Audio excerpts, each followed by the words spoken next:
올드타임 2023년 한 해가 이제 12시간도 남지 않았습니다. 한 해를 마감하며 나의 삶을 돌아보게 됩니다. 수많은 사건과 문제들 속에서 걸려 넘어졌는지 아니면 그것을 디딤돌 삼아 일어섰는지, 또 나의 삶이 다른 사람들에게 걸림돌이었는지 아니면 디딤돌이었는지 돌아봅니다.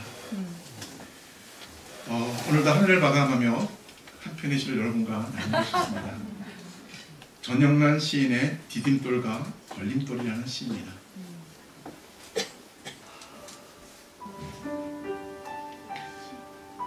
디딤돌과 걸림돌, 전영란.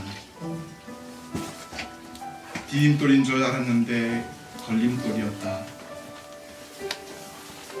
굳어져 사는 건 재미없는 일.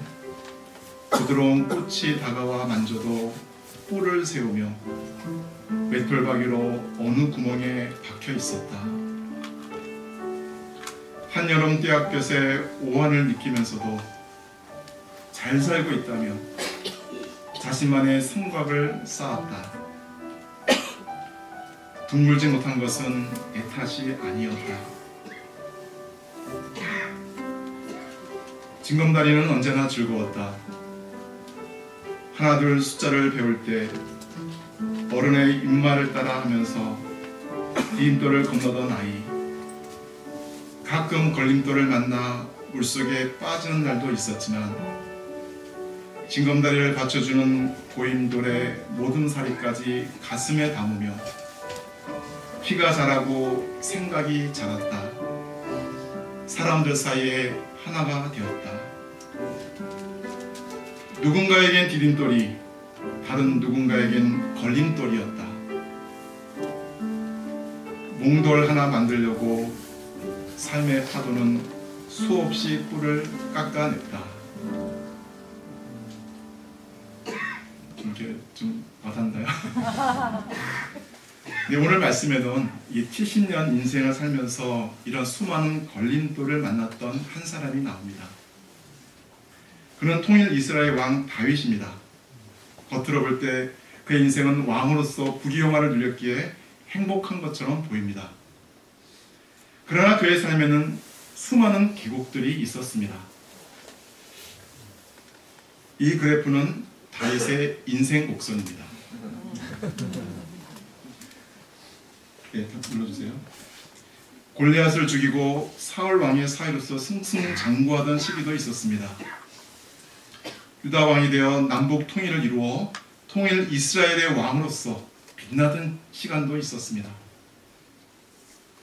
그러나 왕이 되기까지 광야에서 10년간 사울을 피해 도망자의 삶을 살았고 유다에 머무를 곳이 없어 자신이 죽인 골리앗의 고향인 블레셋으로 망명하기도 하였습니다. 왕이 되었지만 영적으로 방심하다 우리아의 아내 밧세바와 간음의 죄를 짓고 자신의 죄를 감추려고 충신 우리아를 전장에서 죽게 하였습니다. 아들 압살롬의 반역으로 치욕을 당하기도 하였습니다. 성공회 때 인구조사로 하나님께 징계를 받았습니다. 이런 굴곡진 인생을 볼 때 그가 어떻게 이런 시간들을 버텨냈을까 생각해 봅니다. 보통 이런 상황 중 한 상황이라도 처한다면 세상을 비관하고 사람을 원망하며 절망과 어둠 속에 살아갑니다. 또는 극단적 선택을 할 수도 있습니다. 그러나 다윗은 이런 상황 속에서 주님께 나아갔습니다. 그리고 우리에게 6편의 황금과 같이 너무나 귀하고 아름다운 시들을 남겨주었습니다. 오늘 말씀인 시편 16편과 56편부터 60편까지 절망적인 인생의 위기에서 하나님께 부르짖으며 나아갔을 때 시인은 나의 하나님, 나의 구원의 하나님을 만났습니다. 그는 구원의 기쁨과 즐거움을 믿음으로 노래하였습니다. 여기서 믿음으로 노래한다는 것이 중요합니다. 왜냐하면 그가 이 시편을 주님께 올려드릴 때에는 아직 구원이 이루어지지 않았기 때문입니다. 그러나 그가 하나님께 피하였을 때 하나님 앞에 엎드려 부르짖기 시작하였을 때 상황과 관계없이 그 마음에는 기쁨과 즐거움이 심령에서 샘솟기 시작하였습니다. 다윗의 믹담시라고 불리우는 이 시편들은 기쁨의 노래들이지만 그 기쁨은 절망 속에서 부어진 기쁨이었습니다. 또 그 즐거움은 이해할 수 없는 고난 속에서 그의 심령에 부어진 즐거움이었습니다. 사실 우리 인생도 결코 탄탄대로가 아닙니다. 위기를 만나고 한계에 봉착할 때가 있습니다. 질병이나 사고를 겪게 됩니다. 시험이나 취직에서 실패할 수도 있습니다. 때론 사람들로부터 억울한 오해를 받고 도저히 이해되지 않는 상황에 빠지기도 합니다. 이런 인생의 광야에서 우리는 어떻게 기쁨을 누리고 즐거워할 수 있습니까? 이 시간 그 비결을 오늘 말씀을 통해 함께 나눌 수 있기를 기도합니다. 오늘 말씀의 제목은 주밖에는 나의 복이 없도다입니다. 요절 말씀 시편 16편 2절 말씀을 다 함께 읽어보겠습니다. 시작. 내가 여호와께 아뢰되 주는 나의 주님이시오니 주밖에는 나의 복이 없다 하였나이다. 기도하겠습니다. 하나님 아버지 감사합니다. 2023년 한 해 비천한 죄인들을 매 순간 주의 말씀과 사랑으로 붙들어 주시고 진리의 길로 인도해 주셔서 진심으로 감사합니다. 이 시간 한 해를 마감하며 주님 앞에 나왔습니다. 주의 말씀을 통해 더욱 주의 뜻을 깨닫고 주님께 감사와 찬송과 영광을 돌리는 시간이 되게 도와주십시오. 아무 자격 없는 죄인이 주님 앞에 섰습니다. 이 시간 오직 주님의 뜻만이 드러나게 도와주십시오. 죄는 감사하고 거룩하신 주 예수님의 이름으로 기도드렸습니다. 네. 1절을 보십시오. 하나님이여 나를 지켜주소서 내가 주께 피하나이다. 현재 다윗이 어떤 상황 속에 있는지 정확히 알 수는 없지만 10절 말씀을 보면 그는 죽음의 위기에 처해 있었습니다. 사울왕은 다윗을 죽이기 위해 100명도 아닌 3,000명의 군인을 뽑아 온 이스라엘 지역을 이잡듯 뒤지고 있었습니다. 이스라엘 땅에 숨을 곳이 없게 되자 다윗은 자신이 물맷돌로 죽인 골리앗의 고향 블레셋 가드로 망명하였습니다. 그러나 자신을 알아보고 죽이고자 하는 가드왕 앞에서 그는 문을 꽝꽝 치고 수염에 침까지 흘리며 미친 채에서 겨우 목숨을 부지하였습니다. 왕이 되어서도 아들 압살롬의 모반으로 왕궁을 버리고 도망자의 신사가 되었습니다. 이런 상황 속에서 그가 선택한 것은 항상 한 가지였습니다. 하나님이여 나를 지켜주소서 내가 주께 피하나이다. 이것이 다윗의 선택이었습니다. 사람들은 평소 잘 믿는 것처럼 보이지만 위기가 찾아오면 애만 행동을 할 때가 있습니다. 자신의 머리를 굴리고 사람을 의지합니다. 세상의 다른 것들로 문제를 해결하려고 합니다. 그러나 다윗은 태평 세울 때 넘어지기도 하고 죄를 짓기도 하였지만 위기의 때 결정적인 순간에는 동일한 선택, 항상 주께 피하는 삶을 살았습니다. 주님께서 구원하실 것을 믿음으로 취하였습니다. 이것이 다윗을 다윗되게 하였습니다. 그는 다른 신을 찾지 않았습니다. 4절을 보십시오. 한번 다 함께 읽어보겠습니다. 시작. 다른 신에게 예물을 드린 자는 괴로움이 더할 것이라.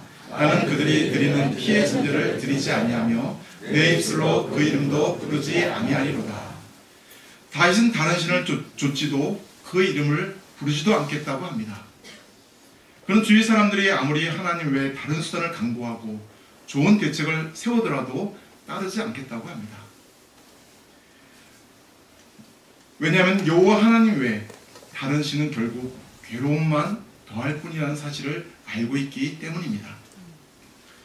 사실 세상의 그 어떤 것도 돈도 사람도 권력도 지식도 우리에게 영원한 즐거움을 주지 못합니다. 일시적으로 문제를 해결할 것처럼 보이지만 결국 삶에 괴로움만 더할 뿐입니다. 인간은 하나님을 좇도록 창조되었습니다. 그러나 아담과 하와가 범죄한 이후 하나님을 온전히 쫓기보다는 항상 하나님의 대용품을 좇으며 살려고 합니다. 그것이 자신에게 행복과 기쁨을 줄 것이라 생각하며 열심히 달려갑니다. 그러다 그것을 얻지 못하면 실패와 패배감 속에서 자학하고 무기력해집니다. 또 그것을 잡았다고 할지라도 그것에 만족하지 못하고 계속 만족 줄 것을 찾아 방황합니다. 결국 인생의 끝에서 자신의 삶을 돌아보고 이것을 얻으려고 이렇게 달려왔는가 후회하게 됩니다. 브런치 스토리라는 한 블로그에 2023년 나에게 해주고 싶은 말이라는 제목으로 실려있는 글의 일부입니다. 오래전 제가 취업 준비할 때 제일 하고 싶었던 것, 사원증을 차고 밥을 먹은 후 커피 한 잔을 들고 하하호호 이야기하며 걷는 것이었습니다. 대학교 졸업을 앞둔 시점이라 그랬는지 그냥 커피를 마시는 것 뿐인데도 사원증 그 자체가 멋있어 보였나 봐요. 나도 저들처럼 자유롭고 멋진 어른이 되고 싶다. 소속감을 갖고 싶다. 회사에 취직하고 싶다. 물론 지금은 압니다. 겉으로 멋있어 보였던 회사원의 실상은 첫째, 후다닥 밥을 해치운다. 둘째, 죽지 못해 식구땡 카페인을 수혈한다.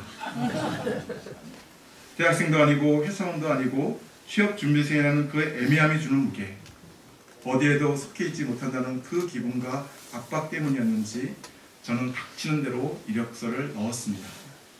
그러나 막상 그렇게 꿈에 그리던 회사를 취업하고 나니 사원증을 메고 다닌다는 즐거움은 잠깐이더라고요. 소속감이 주는 안정감보다는 일에서 받는 스트레스가 더 컸어요. 결국 회사를 퇴사하고 진짜 나의 꿈을 그제서야 고민하게 된 것 같아요. 내가 정말 하고 싶은 것은 뭘까? 그 외에 이야기는 있는데 굉장히 공감이 되지 않습니까? 요즘 우리 열구 목사님 그 이야기로는 회사에서 신입사원을 안 뽑는다고 합니다. 왜냐하면 금방 나갈 것을 알기 때문에. 그래서 정말 이렇게 경력직 사원들을 주로 많이 뽑는다고 합니다. 그래서 인생의 참된 기쁨과 즐거움을 어디서 찾을 것인가? 또 나의 삶의 의미와 목적을 어디에서 발견할 수 있는가? 다윗은 다른 신에게 예물을 드리지 않았고 입술로 그 이름을 부르지 않았습니다. 왜냐하면 기쁨과 즐거움을 주실 분은 오직 하나님 한 분이라는 사실을 알았기 때문입니다. 11절을 다 함께 읽어보겠습니다. 시작.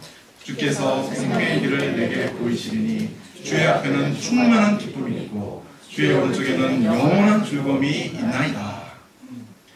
변화는 세상 속에서 시간과 함께 사라지는 것을 인생의 목표로 삼고 쫓아갈 때 인생의 종말에 후회하고 절망하게 됩니다. 세상에 다른 신은 없습니다.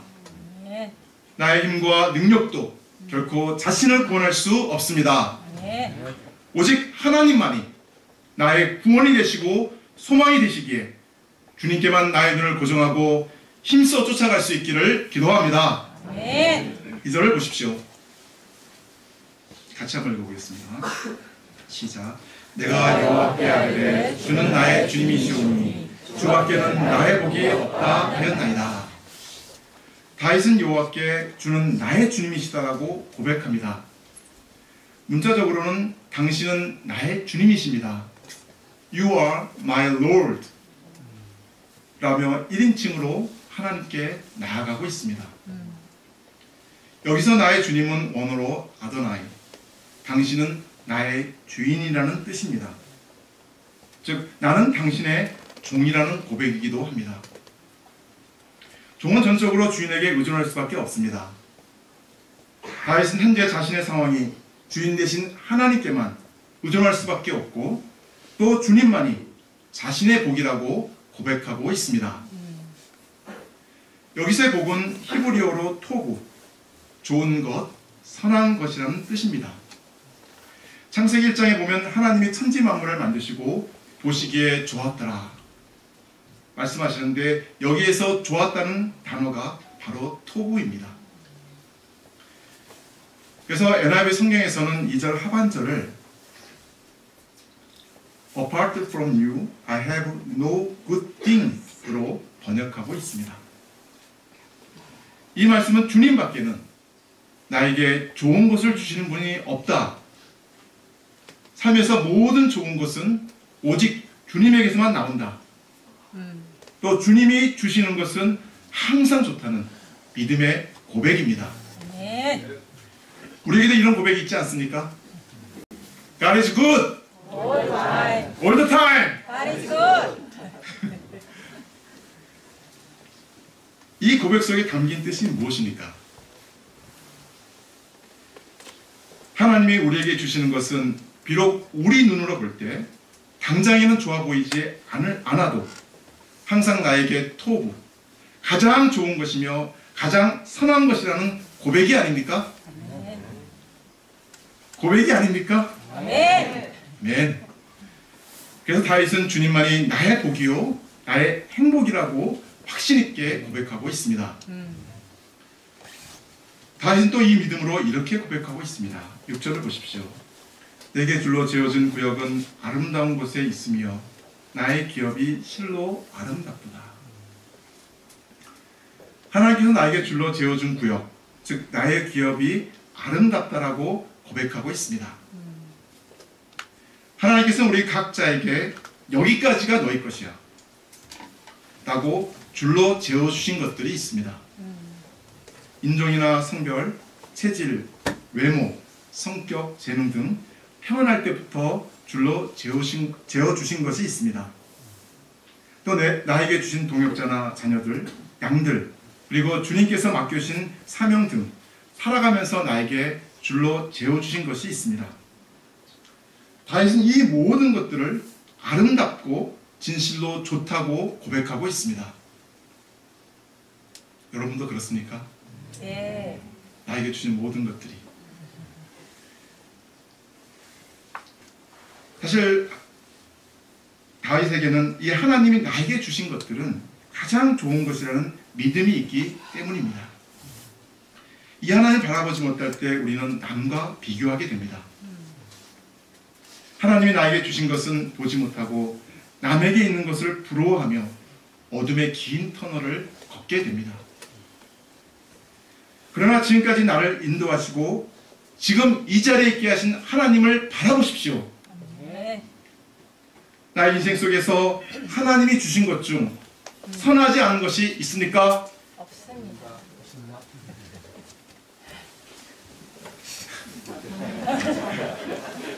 몇 분만 없습니다. 다시 한번 묻겠습니다. 나의 인생 속에서 하나님이 주신 것 중 선하지 않은 것이 있습니까? 없습니다. 아멘. 나의 인생 속에 드신 하나님의 선하신 뜻을 영접하고 믿을 때 우리는 현재 나에게 주신 것으로 만족하며 또 주님 주신 것으로 주님께 영광을 돌리며 주님 안에서 기쁨과 즐거움을 누릴 수 있습니다. 네. 우리가 잘 알고 있는 손명희 시인이나 닉 부이치치를 보십시오. 웃는 모습이 너무 아름답지 않습니까? 손명희 시인은 뇌성마비로 걸을 수 없고 팔과 얼굴은 불수의적인 운동으로 말을 하거나 웃을 때 항상 일그러집니다. 그러나 사람의 심금을 울리는 시를 통해 하나님께 영광을 돌리지 않았습니까? 닉 부이치치는 양쪽 팔과 오른쪽 다리가 없고 왼쪽 발은 발가락만 2개 있습니다. 그러나 그가 보여주는 삶은 그 자체가 하나님께 영광이 됩니다. 잠깐 그 닉 부이치 영상을 좀 보겠습니다.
그들은 하나님께서 우리들에게 기본적으로 주신 것조차 받지 못하였습니다. 만약 이들이 자신들에게 주시지 않은 것만 바라보았다면, 근데 이와 같이 아름답고 밝은 삶을 살고 있을까요? 결코 그렇지 않을 것입니다.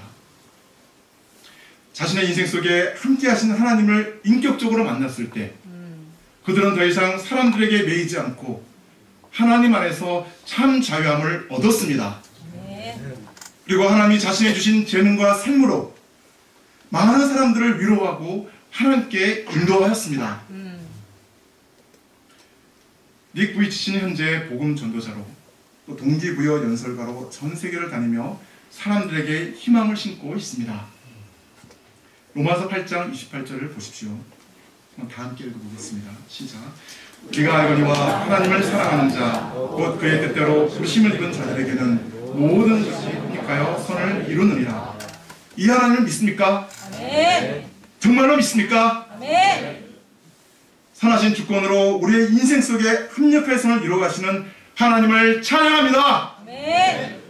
이 하나님께서 나에게 주신 모든 것이 가장 선하고 가장 좋은 것임을 확신하며 이 땅에서 하나님이 기뻐하시는 믿음의 삶을 온전히 살 수 있기를 간절히 기도합니다. 아멘.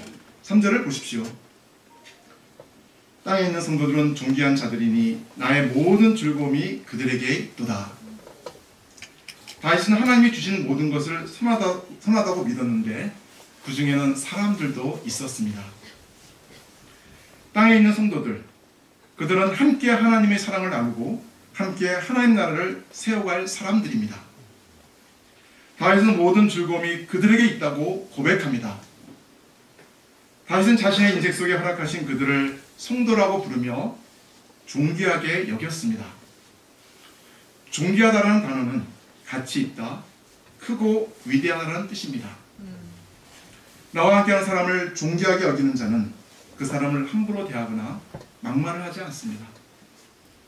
또 자기의 유익을 이용하지 않습니다. 비록 그 사람이 부족하고 보잘게 없어 보여도 또 어리더라도 함부로 말하지 않고 존중하고 겸손과 사랑으로 섬깁니다.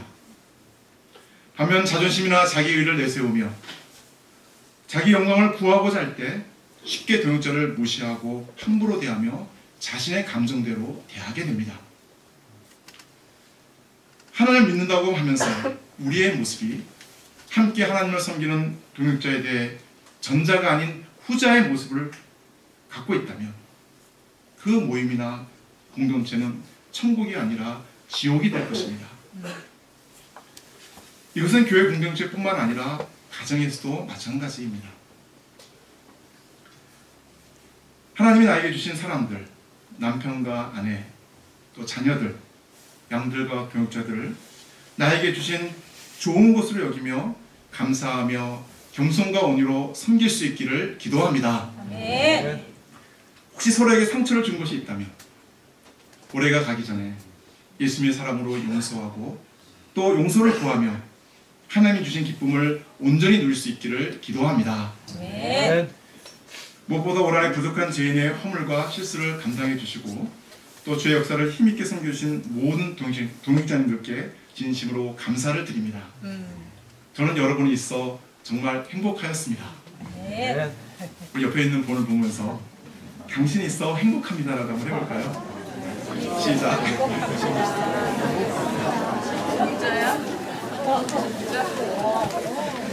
이런 말을 좀 자주 하면 좋겠습니다. 7절을 보십시오. 나를 훈계하신 여호와를 송축할지라 밤마다 내 양심이 나를 교훈하도다. 다윗은 하나님이 주신 것 중 자신을 훈계한 것까지 톱으로 여겼습니다.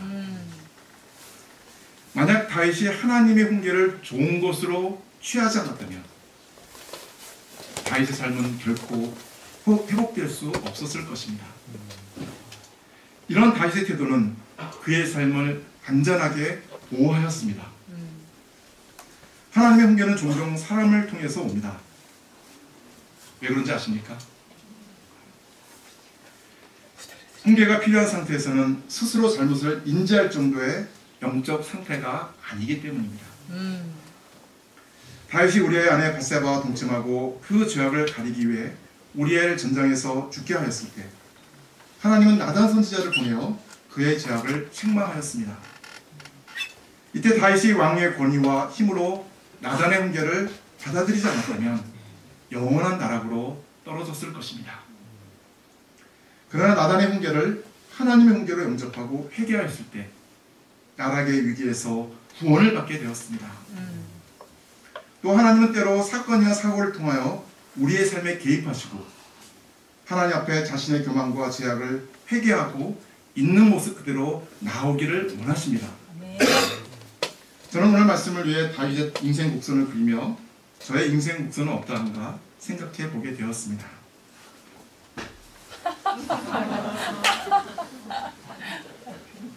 저의 곡선도 만만치 않죠. 그 짧은 기간 동안에 굉장히 이 계곡들이 많습니다. 개인적으로 하나님 앞에서 감사한 것은 이런 인생의 계곡이 있을 때마다 하나님은 조금씩 더 높은 믿음의 세계로 인도해 주셨다는 것입니다.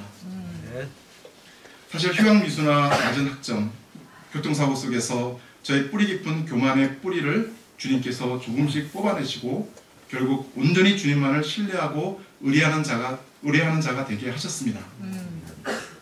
또 목자 생활하며 여러 사건들을 통해 하나님 앞에 바로 서도록 저를 도우시는 주님의 손길을 깨닫고 즉시 회개하고 돌이키도록 도와주셨습니다. 사실 나를 훈계하신 여호와를 송축하시라. 밤마다 내 양심이 나를 교훈하도다 라는 다윗의 고백이 바로 저의 고백입니다. 앞으로의 저의 신앙 여정이 어떻게 될까 생각해 볼 때 아까 그래프 다시 한번 보여줘. 펼쳐보세요. 왜 안 나오지? 지웠어요 혹시? 세 개의 곡선 중에서 제일 마지막 곡선이 세 번째 곡선이 저의 앞으로의 신앙 여정이 아닐까. 때로는 엎어지고 넘어질지라도 다시 또 믿음으로 일어서서 조금 더 높은 곳을 향해 나아가는 또 신앙생활이 되지 않을까 또 생각해 봅니다. 저 높은 곳을 향하여 한 걸음 한 걸음 나아가는 삶, 때론 넘어지더라도 다시 일어나 더 높은 곳을 향하여 믿음으로 나아가는 신앙생활이 될 수 있기를 기도합니다. 5절을 보십시오. 다 함께 한번 읽어보겠습니다. 시작. 여호와는 나의 사업과 나의 간에 소개시니 나의 분깃을 지키시나이다. 여기서 산업은 영어로 inheritance, 유업, 유산이라는 뜻입니다. 부모로부터 물려받은 또는 할당받은 나의 몫이라는 뜻입니다. 자는 우리 인생 가운데 채워지는 모든 것들을 의미합니다. 현대의 성경은 이 말씀을 여호와여 주님은 나의 모든 것, 필요한 것 모두 내게 주시지요. 나의 앞날도 주님의 손에 달려있지요. 라고 번역하고 있습니다. 이런 그의 고백을 통해 자신의 인생 속에서 먹고 마시고 필요한 모든 것을 하나님께서 공급해 주실 것을 믿고 구하는 시의 마음을 느낄 수 있습니다. 예수님께서 먹고 입는 것에 매여 있는 제자들에게 마태복음 6장 33절 그런즉 너희는 먼저 그의 나라와 그의 의를 구하라.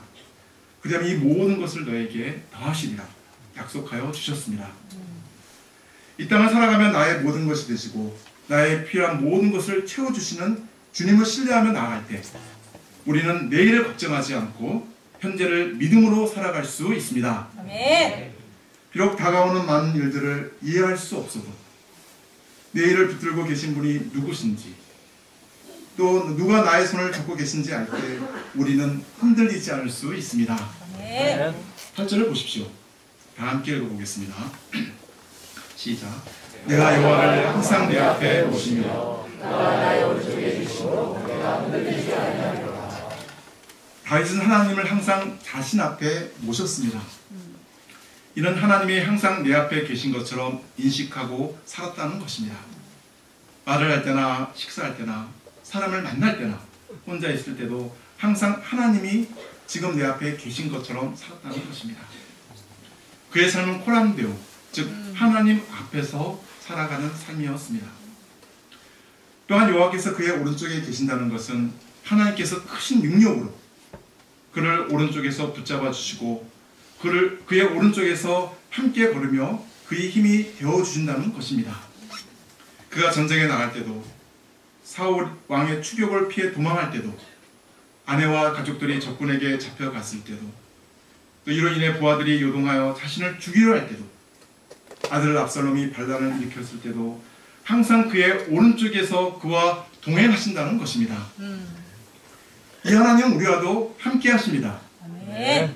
출근할 때도 또 수술대 위에 누워 있을 때도 떨리는 마음으로 시험장에 들어갈 때도 면접을 보기 위해 면접장에 들어갈 때도 나와 함께 하십니다. 아멘.